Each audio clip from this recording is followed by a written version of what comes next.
Hey guys, welcome to my channel. आज मैं आपको बताने वाली हूँ कि कैसे हम अपने दिन को प्रोडक्टिव एंड इफ़ेक्टिव प्लान कर सकते हैं, जिसके बेस पे हम अपनी लाइफ में कुछ अचीव कर सकें, कुछ ग्रोथ पा सकें।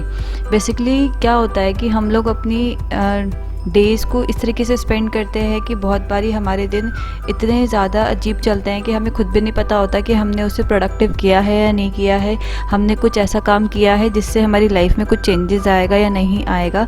तो मैं आपको आज कुछ ऐसे पॉइंट्स के बारे में बताऊंगी जिनका ध्यान रखते हुए अगर आप अपने दिन को प्लान करेंगे तो आप उसको यूटिलाइज़ कर पाएंगे, अपने दिन को यूटिलाइज़ कर पाएंगे और इस तरीके से स्पेंड करेंगे कि आप थोड़ा फ़न टाइम भी अपने लिए निकाल सके और अपने दिन में कुछ लर्निंग भी कर सके जिससे आपकी ग्रोथ हो। So let's get started. So the very first point is never make to do list in the morning. कभी भी हमें अपने दिन के में जो भी काम करना है उसकी लिस्ट को सुबह रेडी नहीं करना चाहिए। उससे क्या होता है कि माइंड में प्रेशर आता है, माइंड में ये प्रेशर आता है कि हमें आज ये सारे इतने सारे काम करने हैं और जिसके लिए मुझे टाइम मैनेजमेंट बनाना होगा। और सुबह सुबह अगर हम इसके लिए बैठते हैं ना तो हमारा 10 से 15 मिनट तो इसी चीज़ के लिए वेस्ट हो जाता है कि पहले काम लिखना, फिर काम के बाद उसको ये प्रायोरिटाइजिंग करना कि कौन सा काम हमारे लिए इम्पॉर्टेंट है। तो ये सब करने से क्या होता है कि सुबह का जो प्रोडक्टिव टाइम है वो हम वेस्ट कर देते हैं। तो कभी भी हमें सुबह के टाइम पे टू डू लिस्ट अपनी नहीं बनानी है उस दिन की। हाँ जी, तो सेकंड पॉइंट है हमारा ऑलवेज प्लान योर डे और डे बिफोर। हमें हमेशा अपने दिन को जो है एक दिन पहले प्लान करना चाहिए। रात को सोने से पहले आपके जो भी काम है, कोई अपॉइंटमेंट है, कोई डेट फिक्स करना है, समथिंग इस तरीके का कोई भी काम है, आपको एक दिन पहले ही उसको कर लेना चाहिए। इससे क्या होगा, सुबह उठते ही आपका माइंड अलर्ट रहता है कि आज आपको ये काम करने हैं। आप सुबह जब भी उठोगे आपके माइंड में ये चीज़ होगी कि हमें इस काम को आज पूरा करना है, इसको इस टाइम पर करना है। तो मुझे पहले से पता होगा, अगर हम उसी दिन पे उस काम को करते हैं तो हमारा सुबह का वो टाइम तो वेस्ट हो जाता है। और हम किसी भी सक्सेसफुल पर्सन की अगर हिस्ट्री देखते हैं तो उन्होंने अपने सुबह के टाइम को यूटिलाइज़ किया है, ना कि थिंकिंग प्रोसेस में या फिर किसी चीज़ को प्लान करने में वेस्ट किया है। तो हमें अपने दिन को प्लान करना है एक दिन पहले, ठीक है। Yes, the third point is do some physical and mental activities or exercise at least for 15 minutes. Yes, हमें अपनी हेल्थ पे भी ध्यान देना है, साथ ही साथ अपनी मेंटल हेल्थ पे भी ध्यान देना है। एक्चुअली क्या होता है कि हम अपनी डेज़ में इतना बिज़ी हो जाते हैं, अपने शेड्यूल्स में इतना बिज़ी हो जाते हैं कि हम अपनी हेल्थ के ऊपर ध्यान नहीं देते हैं और साथ ही साथ अपनी मेंटल हेल्थ पे तो आजकल कोई भी ध्यान नहीं देता है। तो बेसिकली अपने आप को खुश रखना है, अपनी हेल्थ पे ध्यान देना है, थोड़ी बहुत एक्सरसाइज करनी है और थोड़ा बहुत हो सके तो अपनी माइंड को स्ट्रेस से धीरे से बचाना है, काम रखना है खुद को और कोशिश करनी है कि जितना भी हो सके लाइफ में कन्फ्यूजन ना क्रिएट हो किसी भी चीज़ को लेकर, क्योंकि जहाँ कन्फ्यूजन आती है ना वहाँ स्ट्रेस लेवल अपने आप ही आ जाता है। तो क्लियर रहो, अपने हेल्थ पे ध्यान दो, अपने मेंटल हेल्थ पे ध्यान दो और खुश रहो, ठीक है। So the first point is prioritise your activity.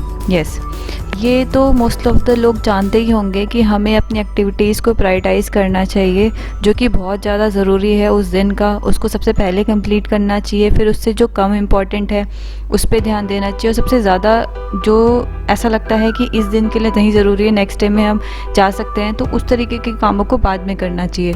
तो बेसिकली हमें अपने काम को इस तरीके से प्रायोरिटाइज़ करना चाहिए कि जो उस दिन का काम है एटलीस्ट वो कंप्लीट हो जाए, फिर उसके बाद हम उन कामों को करें जो कि आज के लिए ना ज़रूरी हो, कल के लिए हो जाए तो कोई प्रॉब्लम ना हो, ठीक है। तो अपने दिन में अपनी एक्टिविटीज़ को प्रायोरिटाइज़ करना हमारे लिए बहुत ज़रूरी है। अच्छा, तो फिफ्थ पॉइंट है make sure to complete the task within the time period. जो भी टाइम पीरियड आपने किसी टास्क के लिए लगा रखा है उसको उस टाइम पीरियड में कंप्लीट करने की पूरी कोशिश कीजिए। इवन आप ये कीजिए कि जो भी आपने टाइम पीरियड उस टास्क के लिए लगा रखा है, अगर उस टास्क को आपको लगता है आप 1 घंटे में कर सकते हो तो आप उसको 1.5 आवर्स दो, बट इस तरीके से करो कि उस काम को आप उस टाइम पीरियड में कर सको। इससे क्या होगा कि आपके माइंड में बहुत ज़्यादा प्रेशर नहीं आएगा दूसरे टास्क की तरफ जाने के लिए, ठीक है।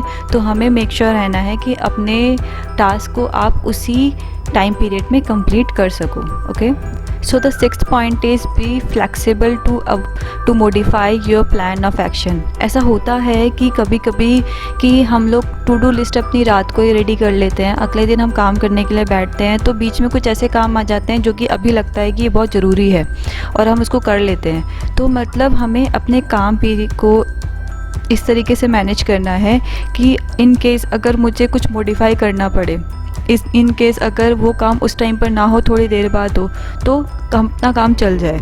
ठीक है, तो हमें अपने टाइम को इस तरीके से मैनेज करना होगा कि हम दूसरे किसी काम को बीच में लेकर आएँ तो कोई प्रॉब्लम ना हो। ठीक है, so the seventh point is drink enough water and maintain good food choices. Actually हम ऐसा होता है कि हम अपने शेड्यूल में इतने ज़्यादा बिजी होते हैं कि जब हमें भूख लगती है तो हम कुछ भी खा लेते हैं। तो हमें कुछ भी नहीं खाना है, अपनी हेल्थ का ध्यान रखना है, अपने फूड का ध्यान रखना है कि हम क्या खा रहे हैं, क्या वो न्यूट्रिशन हमें दे रहा है, क्या हमारी बॉडी में न्यूट्रिशन पहुंच रहा है, क्या हमारी बॉडी में प्रोटीन पहुंच रहा है। और पानी हमें रेगुलर पीना है, वार्म वाटर पीना है। और कोविड चल रहा है तो कोविड में तो हमें अपनी इम्यूनिटी का बहुत ही ज़्यादा ध्यान रखना है। ठीक है, तो कोविड ना भी चले तभी भी हमें अपनी बॉडी का बहुत ज़्यादा ध्यान रखना है। तो जो भी शेड्यूल है आपका, जितना भी बिजी हो, मगर अपनी हेल्थ का ध्यान रखना बहुत ज़्यादा ज़रूरी है, क्योंकि जब आपकी हेल्थ ठीक होएगी तभी आप अपनी ज़िंदगी में कुछ ग्रोथ ले सकते हैं, कुछ अचीव कर सकते हैं। ठीक है, तो बेसिकली 7 पॉइंट मेरा यही है कि drink enough water and maintain good food choices. 8th point है अवॉइड अननेसेसरी डिस्ट्रैक्शन। यस, मैंने यहाँ पर डिस्ट्रैक्शन को अननेसेसरी कहा है इसीलिए क्योंकि डिस्ट्रैक्शन भी 2 तरीके के होते हैं। एक डिस्ट्रैक्शन वो होता है जो कि आपकी ज़िंदगी के लिए ज़रूरी होता है, आपके लिए ज़रूरी होता है, और एक ऐसा डिस्ट्रैक्शन होता है जो कि आपकी ज़िंदगी में आपको ग्रोथ करने से रोकता है। ठीक है, तो आपको उन डिस्ट्रैक्शन से दूर रहना है। जैसे कि आप किसी चीज़ की तैयारी कर रहे हैं, आप CA बनना चाहते हैं, आप IPS की तैयारी कर रहे हैं, आप कुछ इस तरीके की तैयारी कर रहे हैं जो कि आपकी लाइफ में बहुत बड़ा चेंजेस ला सकता है। तो उसमें आपको जो डिस्ट्रैक्शन है, जो आपकी फील्ड से हट के कुछ काम हो रहा है, कुछ बातें हो रही हैं, इस तरीके के डिस्ट्रैक्शन से आपको दूर रहना है, मोबाइल से आपको दूर रहना है। तो ये जो डिस्ट्रैक्शन होते हैं जो आपको आपके गोल से दूर करते हैं, आपको आपकी फील्ड से दूर करते हैं, इस तरीके के डिस्ट्रैक्शन से आपको दूर रहना है। तो the 8th point is avoid unnecessary distraction. So the 9th point is make to do list visible. Yes, आप जो भी अपनी टू डू लिस्ट बना रहे हो, अपने दिन की शुरुआत कर रहे हो, अपनी लिस्ट बनाई है, उसको आपको अपने फ्रंट में रखना है। जहाँ भी आप सोते हैं, जहाँ पे भी आप रेगुलर अपनी एक्टिविटीज़ करते हैं, वो इतनी विजिबल होनी चाहिए कि आप उठें बैठे, आप कुछ भी काम करें, आपको वो अपनी लिस्ट दिखती रहनी चाहिए, कि आपको बार बार आपके माइंड में ये बात जानी चाहिए कि अब आपको ये काम करना है, अब आपको ये काम करना है। इससे क्या होगा कि आपका माइंड अलर्ट रहेगा, आपके माइंड को पता होगा कि अब आपको ये काम करना है और इस काम को करने से आपका ये प्रोडक्टिव डे निकलेगा। ठीक है, तो जो भी आप टू डू लिस्ट बनाए उसको विजिबल रखें। सो the 10th point is always have a analysis tags in your to do list paper. जो भी आपने पेपर रेडी किया होगा उसमें आप एनालिसिस टैग बनाइए। उससे क्या होगा कि आपने जो भी, हो सकता है कि आपको ऐसा लगे कि आपका दिन प्रोडक्टिव गया है, बट एक्चुअल में ना गया हो। आपको लगे कि आपने 4 घंटे 5 घंटे पढ़ाई की है, आपको लगे कि 4 घंटे 5 घंटे आपने काम किया है, बट आपने वो काम क्या किया है? क्या आपने उस टास्क को कंप्लीट किया है? क्या आपने उस काम से कुछ अचीवमेंट लिया है, या फिर उस काम से आपने कुछ लर्निंग लिया है? तो उस तरीके के अगर आप एनालिसिस टैग्स डालेंगे कि इस घंटे में जो मैंने काम किया था उससे मुझे ये अचीव हुआ या उससे मुझे ये लर्निंग मिली, तो उससे क्या होगा कि आपको डेली वो चीज़ याद रहेगी कि इस दिन पे मैंने ये काम किया था। सो आपको अपनी टू डू लिस्ट के साथ एक एनालिसिस टैग डालना है और अपने डे को मैनेज करना है। आई होप ये वीडियो आपको आपके डे को प्लान करने में हेल्प करेगा। मेरे हिसाब से ये 10 पॉइंट ऐसे थे जो कि बहुत ज़रूरी है अपने दिन को प्लान करने के लिए। मैं इन बातों का ध्यान रखती हूँ। आई होप आप भी इन बातों का ध्यान रखेंगे और आपको भी ये वीडियो हेल्प करेगी अपने दिन को प्लान करने के लिए। अगर आपको ये वीडियो पसंद आई हो तो प्लीज़ मेरे चैनल को लाइक, शेयर एंड सब्सक्राइब कीजिए। Thank you so much.